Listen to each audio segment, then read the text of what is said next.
FX medicine is evolving. The same evidence-based research, ideas and thought-provoking conversations that you love in refreshed new formats. To help co-create it with us and for member rewards, sign up at fxmedicine.com.au. For now, enjoy this podcast previously recorded with Andrew Whitfield Cook. This podcast is intended as healthcare practitioner education only and is not a substitute for medical advice, diagnosis, or treatment.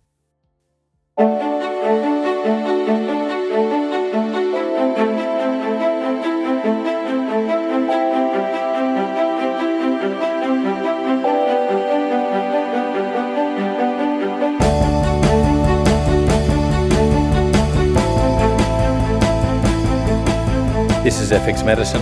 I'm Andrew Whitfield Cook. Joining us on the line today is Rhiannon Hardingham. Rhiannon is a lead member of the naturopathic team at Melbourne's Fertile Ground Health Group.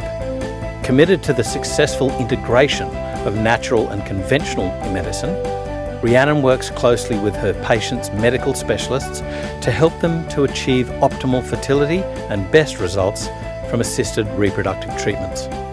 Her success with patient outcomes is a reflection of her diligence and keen sense of curiosity to find long-awaited answers in complex cases, earning her the respect of many IVF specialists in Melbourne. As a testament to this collaborative approach, Rhiannon was invited to speak at the 2019 Fertility Society of Australia conference on the topic of naturopathic IVF support. Rhiannon is also regularly invited to present to medical professionals and naturopaths alike regarding the benefits of collaborative management for IVF and obstetric patients. Welcome to FX Medicine, Rhiannon. How are you? Very well, Andrew. Thank you. How are you? I'm really good, thank you. Good. Now, today we're going to be talking about preconception healthcare. So, what exactly is preconception care? How far back does it extend and who does it involve? It's a really interesting question, actually, and I was just pondering that yesterday in clinic. Routinely, of course, we talk about the 3 months prior to conception of being that real window of preconception healthcare because the sperm and the egg take 3 months to mature, develop. Mm-hmm. And so obviously health in that time can significantly impact the health of the egg and the sperm, in particular the chromosomal and mitochondrial normalcy and function within that gamete. But, of course, really importantly, the health of the individual at the start of that 3 month window is absolutely integral. So if I have a couple come in to see me and they are young and healthy and of good weight and already eat well and don't smoke and don't drink excessively, don't have environmental exposures, then we're pretty good to go within 3 months as a rule. But for those patients, and this, of course, in my practice at least, is actually the majority, those patients who come in who are of advanced age and who have metabolic issues or complex comorbidities, it really can take a lot longer to help them to reach optimal fertility. So really, preconception care, you could say, is your entire life, but in particular your health in the 3 months leading up to. But when you look at the literature and clinically, we know this very clearly, there's a lot of evidence around your health in the 12 months prior to conception and even the 3 years prior to conception, influencing both your chance of conception and your pregnancy health outcomes. Right, 3 years.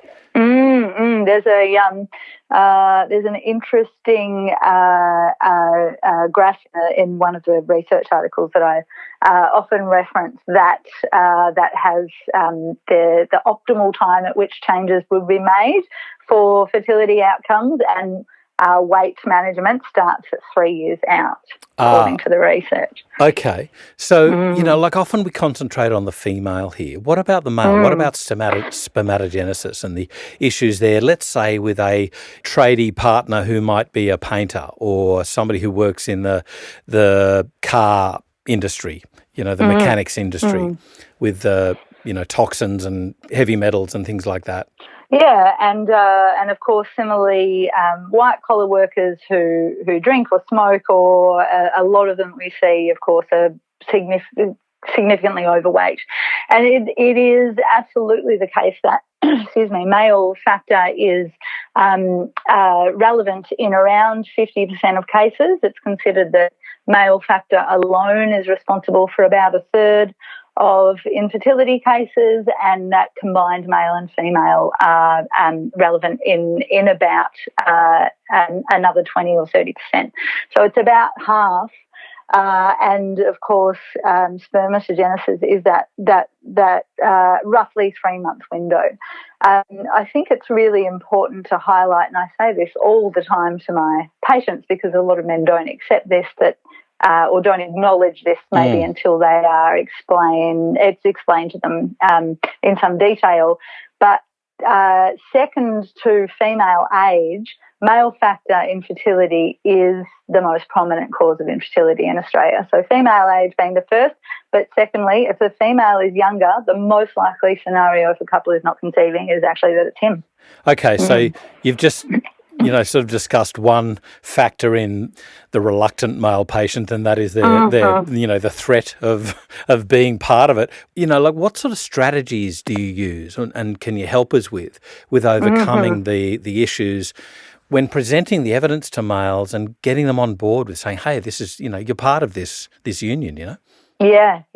It's an amazingly stubbornly challenging area of practice. I do a lot of mentoring for practitioners around fertility, and it is something that I find is consistently it's consistently a challenge for a lot of practitioners that I see.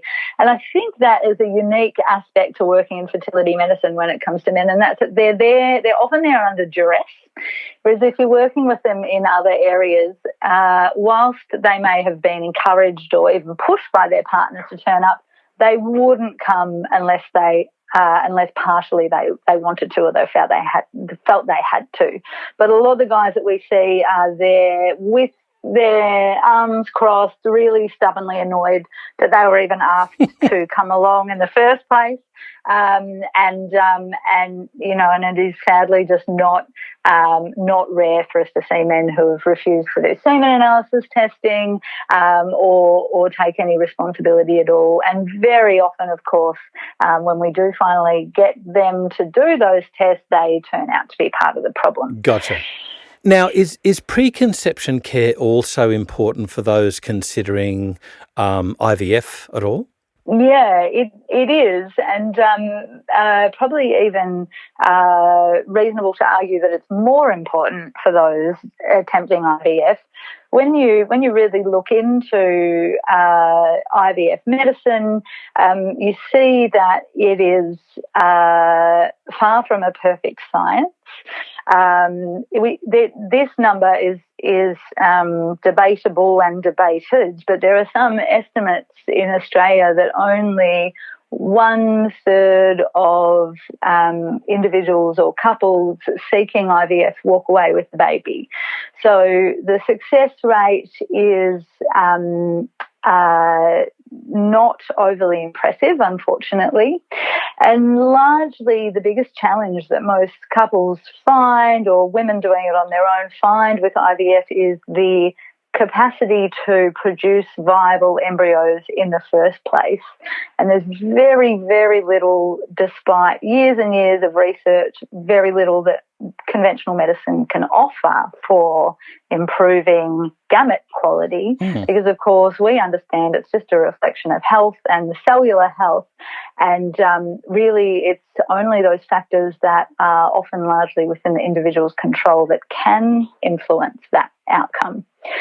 So it's really actually particularly beneficial for those couples who have not had success with IVF. Are these people the canaries of a toxic world? Oh, definitely. Definitely easy to see it that way, and I certainly do, especially in particular the guys. When you look at the literature around and it's very, very confirmed now scientifically. In the days that our foremother, I think you can call her, Francesca Nash of this field, wrote her books, it was still scientifically these concepts were almost theories, but now it's so utterly confirmed in the literature. She was well ahead of her time, so utterly confirmed in the literature that it is discussed in mainstream scientific journals, and they actually say that male fertility in particular is the canary in the coal mine for human health in relation to environmental exposures. Yeah, it's really interesting. I mean, you can go right back to the book Silent Spring. When it was first sort of hallmarked, but that was an overt toxicity. Now that it's just this chronic smouldering, there's, antidepressants in the drinking water, but don't worry about that. You know, it's really interesting how there's not a lot of attention being paid, even though these are measurable now, Yeah, and I always say this to patients and practitioners that I'm speaking to alike. When you go to the conferences and you see the scientists speak about this, the toxicologists talk about the research that they've done in relation to exposures and fertility and cancer, they are screaming about the importance of this. They are really, sounding a significant alarm. But, of course, politically, it's just not getting through. And until it's a political priority, and I don't know about you, but I can't imagine Scott Morrison talking about this anytime soon, until it's a political priority, it just doesn't seem like we're going to get very far from a environmental human health perspective. So, unfortunately, it just falls back on the individual, and of course that's our role, is educating the individual about what it is that they can do to help to prevent their own exposures as much as is possible. So with regards to these scientists, though, they're at the medical conference. Are the medicos listening? Yes. Yep, and you often see some interesting interactions after their conversations. Yeah. I remember a couple of years ago I went to the andrology conference around the time, I don't know if you remember, but there was a couple of years ago there was a really significant paper released that got a lot of media attention about the halving of sperm counts in human males over 40 years. Yep. And the andrologists and the toxicologists that work in this field are there presenting what really it looks like indisputable science, and many doctors are nodding in agreement, and then there is the odd one who will get up and go, but you're talking about China, this isn't relevant to our population. And the scientists are just like, I just don't know what to do with you. So we have Australian data? We do have some Australian data. Certainly in that research paper in particular, the populations considered for the halving of sperm counts were developed nations. In developing nations, it was far less significant, and in that was included research from Australia and New Zealand, as well as Europe and Northern America. I've got to say, though, of course, if you don't call something by its proper name, it doesn't exist. Mm-hmm. So I'm reminded by things that the EPA did, let's say for asbestos testing. And if you're going to test, the mouth of a river because there's an asbestos leak and it's been washed into the river, but if you conveniently test 3 months later, there's nothing there. There's no problem. Yeah. So talk about politics. Sure. How loud do we have to shout? What movement's being made to awaken medicos to this issue? Yeah, well, I mean, it's a good question, isn't it? And I've read a lot, and obviously, and worked with and discussed this a lot with Nicole Bilsma around a policy perspective, and I don't see us getting anywhere there, as I just said. But from From a medico perspective, it really is down to the individual, isn't it? And I think what I can say from my experience with the specialists that we work with, there is a really significant cohort of relatively younger and, dare I say, predominantly female doctors in this field who are absolutely open-minded, and it's almost a ridiculous thing to call it open-minded, isn't it? Because it is just very fact-based, but open to the science, and also aware of their own health personally. Now, I think that really has an influence on how everybody practices as a clinician, no matter what field you're in. If you are not particularly conscientious of your health, you're not really likely to bring that into your experience with patients in an everyday way. So there certainly are many doctors who are not turning a blind eye to it. And, of course, clinically they have very little time to discuss these factors with patients. And, I guess I'm probably biased in saying this, but I think it's fair to say that you can judge an excellent doctor by their willingness to refer to somebody who can help patients who need that support through that time. And we're lucky enough to work with some of them. Mm-hmm. Let's go a little bit into preconception care, what it includes. Now, you mentioned a few obvious things before: weight, alcohol, there's stress. Mm-hmm. How accepting are your medical colleagues with regards to supplements, and how judicial, how respectful do you have to be with regards to what pharmacological medicines they're on? Yeah. It's a really good question, and of course it comes up a lot in the work that I do with practitioners around supporting patients through IVF. And I think the first thing to say is that there is reasonably good evidence around the benefit of supplemental intervention for egg and sperm quality in particular. Sperm, very, very clear. And that is even the case considering the fact that it's fair to say that we're missing some investment in high quality research, as of course is often the circumstance with our medicines. But there is good evidence, in particular around, of course, our, folates and B vitamins and all of those things that affect methylation.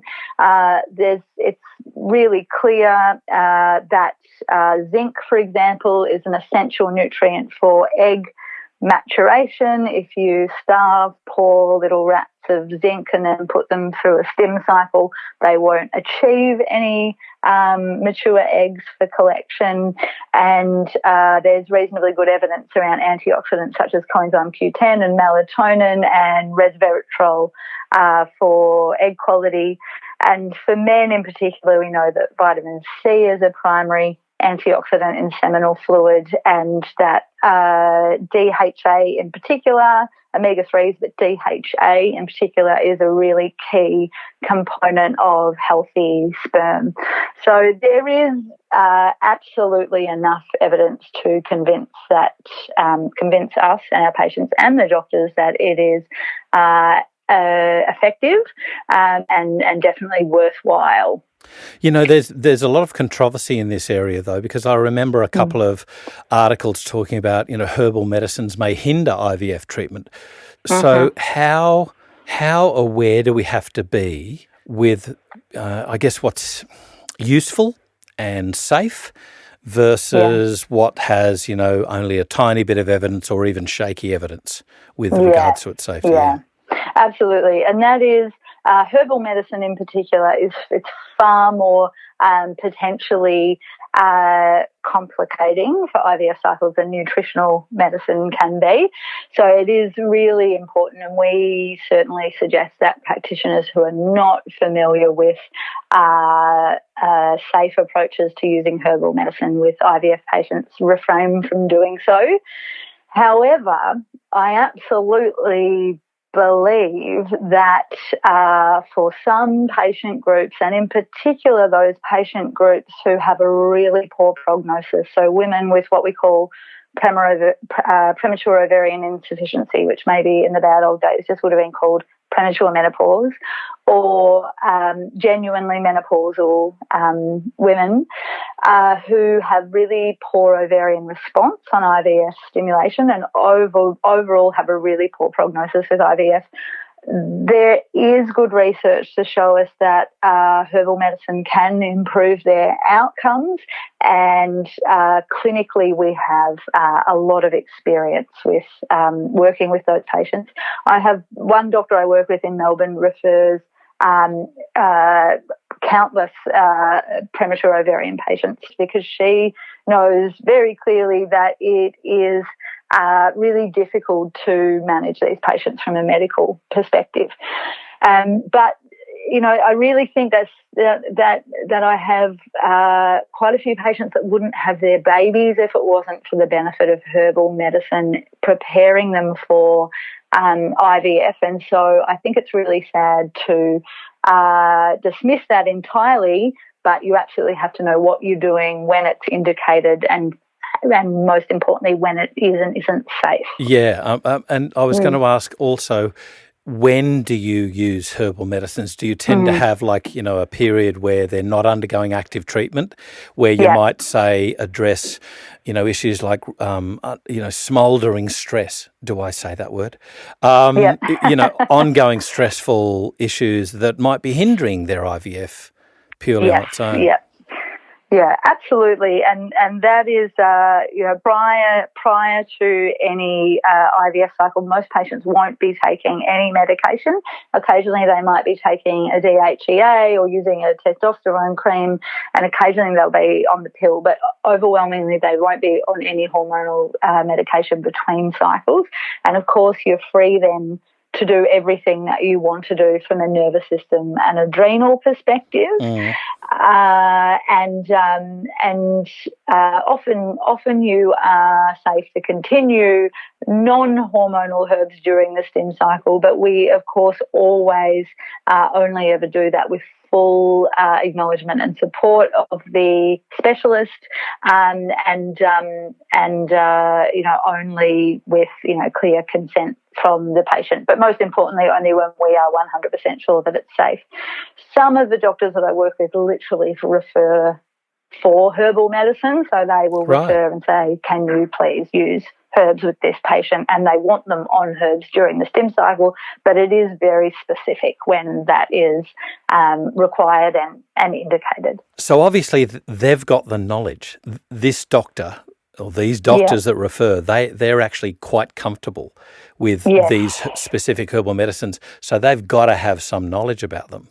Well, they don't. It's not so much that they know about the herbs in general, but they know a little bit about the research, and they know from experience of working with fertile ground because we've been in Melbourne for 19 years now, and under the significant enthusiasm of our director, Charmaine Dennis, we have a really, really strong collaborative bent. So we do a lot of letter writing, we do a lot of presentations to doctors, we have a lot of meetings with specialists. I guess it's fair to say we're well regarded, and we've shared thousands of patients with the clinics in Melbourne. Right. So it's familiarity. They know that if we're recommending it, it is safe, and they're comfortable with our expertise in the field, that we wouldn't be putting their patients at risk. Okay. Now, I know this has got to be done under a situation of expertise, I get it, but are there any hallmark herbs that you might commonly use? And, are there any caveats that you might put in there as well? For sure. There is that going back to that premature ovarian insufficiency scenario, there is some research that shows us that Vitex is really beneficial for these patients. So premature ovarian insufficiency from a pathology perspective is marked by low anti-Müllerian hormone, the old egg timer test, as it's sometimes called, but low anti-Müllerian hormone and often high FSH associated with low estradiol. And we know from the literature that Vitex can help to improve that anti-Müllerian hormone, reduce the FSH, which helps to prepare a woman for IVF and improve her ovarian estrogen synthesis. So Vitex is probably, in a lot of ways, the most useful herb for some patients. And then on the flip side, also the one that would be most likely to cause ovarian hyperstimulation syndrome in a patient if it was used incorrectly. Both the most useful and the most controversial, and the one that a lot of doctors directly refer for and request, and also the one that a lot of doctors will say, I don't care what you use, but don't use Vitex. Right. So Right. Wow. It's the best known, and really it just comes back to, like everything that we do, just clinical insights and knowing who it's indicated for, who it's safe for, and who it is definitely contraindicated for. Yeah. Okay. So I'm going to ask the next question, and we are non-branded here, but sometimes you have to stick to a researched extract. So can I ask, do you prefer fluid extracts? Is there a dosage consideration here? Because I understand Vitex can have a flipping effect if you use low versus high dose. Absolutely, that's correct. And so the research was done on a liquid form, but the important thing to understand about it is that it used a dose equivalent to 180 milligrams of dried fruit extract. You can either get that in a liquid form, which I'm sorry, I've forgotten off the top of my head, it's either 20 or 40 drops, and it's the same as the ZE440 extract. Any other herbs of use that are safe, maybe in different conditions? Yeah, I definitely use a lot of the steroidal saponin containing herbs. In particular, there are indications of poor fertility prognosis and particularly poor IVF outcomes for women with low DHEAS and low androgens in general. And so we have good research and clinically a lot of experience to know that tribulus in particular is really beneficial in influencing endogenous levels of these hormones in a positive way, and other steroidal saponin containing herbs as well will do that job. Can I ask about the phytoestrogenic herbs that we use? Yes. What a bone of contention. Now, my understanding is that phytoestrogens are not estrogen, and that in the normal amounts that is intaken, even in herbal medicines, they actually have a reducing effect, not an additive effect. Am I correct or am I wrong? Well, I think that really looking at it as a modulating effect is more accurate, in that for those with low endogenous estradiol, they may benefit. And a good example of this clinically, and you can see it quite easily with the use of herbs like black cohosh and hops, is that for women who experience a dramatic estrogen drop just before they get their period, they'll often experience quite crippling migraines. And black cohosh and hops can really help because of their phytoestrogen content, alongside phytoestrogens in soy, good whole soy foods, can really help to improve the management of symptoms for this patient group. We also know there's good research to show that black cohosh can absolutely improve pregnancy rates for women using Clomid for ovulation induction. So women with PCOS and irregular or anovulatory cycles are given Clomid, which helps to increase their estrogen levels, but black cohosh alongside that increases pregnancy rates. So it's a good estrogen modulator, and I think probably also worth saying for excessive estrogen conditions such as endometriosis, used in the right way, patients can also see benefit from that as well. Right, but of course, I guess one of the caveats might be, there's no little easy way to use a phytoestrogen to quote unquote block high estrogen if you've got polycystic ovarian syndrome. You really have to be looking at the weight and all of the other issues. Absolutely, yeah.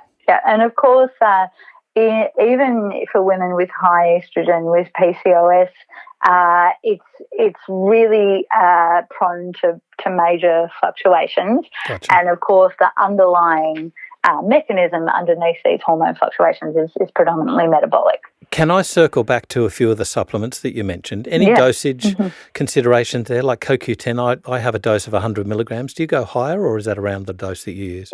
I definitely go higher than that. Right. So we have some, and we were using it for years before this, because of course if we waited for research to come in, then the benefits our patients got would be well delayed. Yes. But a couple of years ago, I think it was 2018, a research paper finally came out. We'd all been using CoQ10 for ages, but a research paper finally came out showing that the dose of 600 milligrams helped to improve egg quality, ovarian response. So it does help to improve egg numbers for women with poor numbers in the past, as well as pregnancy rates. So that 600 milligram dose of CoQ10 is actually what we're using in the 3 months preceding and during the stim cycle. Gotcha. And sorry to harp on about this, but is this the CoQ10 ubiquinone or the newer ubiquinol, which has less research? Yes. So interestingly, the research was conducted on a very poor quality commercial brand coenzyme Q10 that absolutely was not ubiquinol. So we know that even in that less bioavailable form, it has a clinically significant benefit. What we, of course, assume from other research around plasma concentrations with ubiquinol is that the benefits would be greater. However, it's extraordinarily expensive, so I will tend to use a combination in the individual, ensuring that they're on the 600 milligram dose, but using the best version of ubiquinone that we have found available to practitioners, which, importantly from our perspective is oil-based rather than powder for bioavailability, and then alongside that a little bit of ubiquinol, but that is unfortunately often heavily indicated by the depths of the patient's pocket. Yes. It's a really expensive supplement to take 600 milligrams of every day, and I'm not sure it's necessary. Well, the lion's share of research is on the ubiquinone. Exactly. So any other supplements that we can consider to be safe? And I'm very mindful of putting caveats in there, and I guess I'm also very respectful that you guys have got extensive experience with this, and it's not something to be trodden lightly to go, just use a little bit of this. I don't think that's appropriate, but I guess there's also patients out there that may not be able to make it to Melbourne. So yes. Yes, indeed. Well, I can say there's many good practitioners around the country that also have experience in this. But in general, I think it's fair to say that some of the basics are really integral, ensuring that the patient is on a quality multivitamin, that you're using your clinical skills to ensure that their methylation is working properly. If cellular methylation is not effective, then of course that really rapid and integral DNA replication, especially for sperm, but also for egg maturation, isn't contributing to optimal gamete quality in the individual. So, just really getting your basics right with your B vitamins, both for sperm, as I mentioned before, but also for eggs. Essential fatty acids are integral. So both the quality supplement form, and also ensuring that from a dietary perspective, their ratio of fats is as optimal as it possibly can be. Vitamin C, as I said, in relation to sperm, primary antioxidant in seminal fluid, but also a key antioxidant in follicular fluid around maturing eggs. Beneficial for everybody except for those, especially guys with iron overload or hemochromatosis. And of course, zinc, both for men and women, really essential aspect of both sperm and egg quality, and also hormonal expression. You know, you said something really interesting there, good old zinc. And we've mentioned methylation before. I noticed that a lot of the enzymes which convert our sex hormones have common pathways, zinc, B6 and magnesium, common substrates. Can it be often as simple as just adding in these very simple, cheap supplements? Or is it that you guys just deal with the really complex cases? In some cases, it really is just that simple, especially if you're getting a young patient, and in relation to zinc, a young patient with an inherited tendency to very poor zinc management, as in they excrete their zinc excessively, or a patient with a low zinc diet. So I'll see a lot of young women who are predominantly vegan with poor egg quality, and it is as basic as her nutrition is not supporting egg maturation, and some zinc and essential fatty acids and some B12 will make a remarkable difference. And in 3 months, she is successfully pregnant after having been unsuccessful in trying for a year or so. So sometimes it really is absolutely that simple. And, you know, our basic clinical skills can't be overlooked from that perspective. And also, of course, often these are the things that haven't been assessed for the individual medically. Of course. Now, I've got to ask, you and your colleagues at Fertile Ground have recently published a book, right?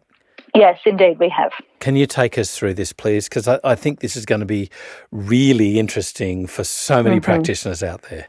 It was a real passion project for Charmaine and also my colleague Gina Fox.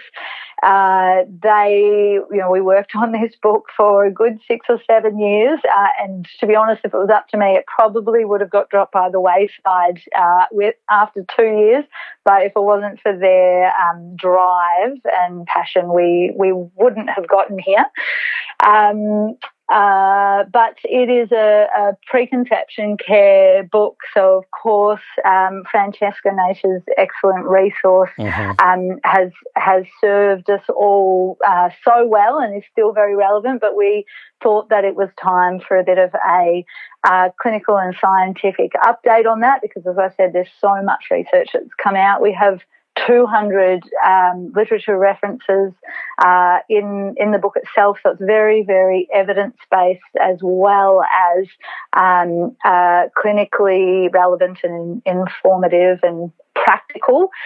But because of that evidence base, we've had a really positive response and uptake from the specialists that we work with. So we have a few of them selling them in their own clinics. We have them hosting book launches for us, which is really, really great. We've run a couple of book launches ourselves, and different specialists from Melbourne have attended just in the audience, and also have come to present on invitation. But yeah, it's been really well received, and I guess more importantly than all of that, we released it in September, October last year, and most importantly, it's been really well received by patients. A number of patients that read that book. And for me, clinically, it takes that arduous aspect of working in this field out of clinic. I don't want to have to go through plastics in everyone's kitchens, plastic lining of cans, washing your hands after you touch receipts, your personal care products. I don't want to go through that all day, every day in my job. It's exhausting and repetitive. But now I just get to give them this book. So read this. And Page 16, 23, 20. Exactly. And then come back and we'll talk about what is relevant for you. And patients have been amazing. They come back with sticky notes all through the book. They come back with questions. They're like, oh, it said this about, this might be an indication of thyroid issues. What do you think about that with me? I'm really interested to hear what you guys said about sun exposure, et cetera. They're really enthusiastic and embracing it. And it's, I think, fair to say it's kind of changing people's behaviour and hopefully lives, if it's not an exaggeration to say that. Well, it isn't, in fact. You guys have done exceptional work in bringing not just helping not just the patients' lives, but obviously creating families. Yes. I have to ask the devil's advocate question here, Rhiannon, and that is, what do you say to those people who say that complementary care has no place in IVF? I would just say, just read the Journal of Fertility and Sterility. Right. It's not a crazy left-wing idea, a left field idea. It's actually conventional from a science perspective, and the evidence is absolutely in now without question. So it's become much, much, much easier to field those questions and dispute that these days. In defence of doctors, if I may, I think that a lot of them are, I think that they're generally aware of this, and whether or not they embrace it in their clinic or they just are aware that the science is in is different. And then on the flip side, if I go back and say back to male patients, there is often a real resistance amongst them to believe that this isn't a crazy idea that their partners come up with. Right. But now, because of the evidence, it is just so easy to go, I'm sorry, buddy, you're just not right about that, and you're just going to have to listen to me and the world scientists on this. Rhiannon, you often present on the subject of collaborative management for fertility patients. Mm-hmm. Why is this so important in this patient group? Yeah, it's really it's particularly key. It's fair to say, I think, for this patient group because of those things that we've discussed, the potential contraindications and interactions, and also because of the high potential benefit that these patients experience from complementary care for their IVF outcomes. But also because we know from some research that was conducted about 8 years ago now in Melbourne that about 2/3 to 3/4 of individuals accessing IVF in Australia also access complementary care. Yeah. So patients are choosing to see us. I think even in general practice these days, particularly naturopaths and traditional Chinese medicine practitioners are very likely to see patients accessing some sort of assisted reproductive treatments.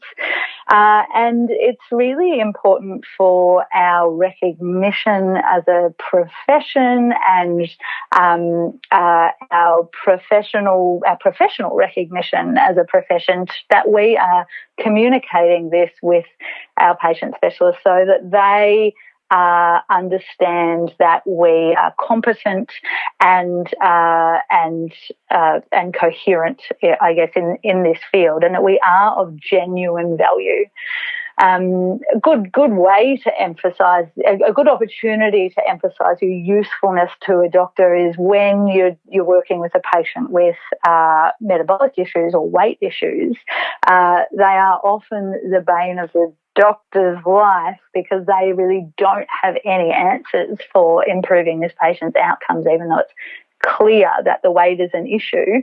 And so when you have success with those patients, doctors are really, really grateful. And then you'll find, if you're not careful, that you'll start receiving a lot of referrals for patients who need to lose 20 kilos. For better or for worse, you get what you're good at. Yeah. But yeah, just to help to improve our profiles, and really importantly for patient confidence, because they're a really anxious group. Absolutely.